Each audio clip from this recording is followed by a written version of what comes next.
आपसे प्यार करने वाले हैमस्टर्स, कभी सोचा है कि वित्तीय शिक्षा वास्तव में कितनी महत्वपूर्ण है? कुछ लोग कहते हैं कि आप पूरा सिद्धांत जान सकते हैं, लेकिन फिर भी इसे वास्तविक दुनिया में लागू करने में संघर्ष कर सकते हैं। खैर, यही कारण है कि आज मैंने एक वीडियो ढूंढ निकाला है जहां एक प्रमुख व्यक्ति इस विषय पर अपनी राय साझा कर रहा है। चलिए इसे सुनते हैं। मैं कई बार फाइनेंशियल पीएस यूनिवर्सिटी से गुजर चुका हूँ। मैंने जो $45,000 बचाए थे, उसमें से कुछ का इस्तेमाल एक नया वाहन खरीदने के लिए करने का इरादा किया था।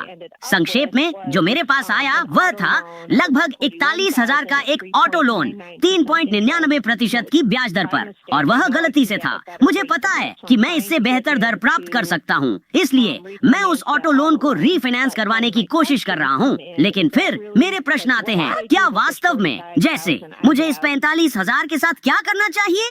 ठीक है, कभी कभी हम सब कुछ अब भी चाहते हैं, इतना कि हम अपनी शिक्षा को एक अच्छे सफर के लिए त्याग भी सकते हैं। ठीक है, हमने कहानी सुन ली है, तो अब आइए एक्सपर्ट की लंबे समय से प्रतीक्षित सलाह की ओर बढ़ते हैं। तो मुझे लगता है कि आपको फिर से फाइनेंशियल पीएस यूनिवर्सिटी से होकर गुजरना पड़ेगा। आप फेल हो गए। जैसे ही आप अपनी शिक्षा पूरी कर लें, वापस आना, तब हम बात करेंगे। खैर, इस मामले में मैं पूरी तरह से एक्सपर्ट से सहमत हूँ। किताबें पढ़ना बेहतर है, भले ही इसका मतलब कुछ वर्षों तक मेट्रो में सफर करना हो, क्योंकि बाद में आपकी बुद्धिमत्ता की बदौलत आप केवल कार नहीं खरीदेंगे, आप अपने स्वयं के विमान को उड़ा सकते हैं। अपने भविष्य में निवेश करें दोस्तों। आप सबको देखकर खुशी हुई। अगले एपिसोड में मिलेंगे, और याद रखें, हैमस्टर्स ताकतवर होते हैं। हम सब एक साथ हैं और एक दूसरे के लिए है। फिर मिलेंगे।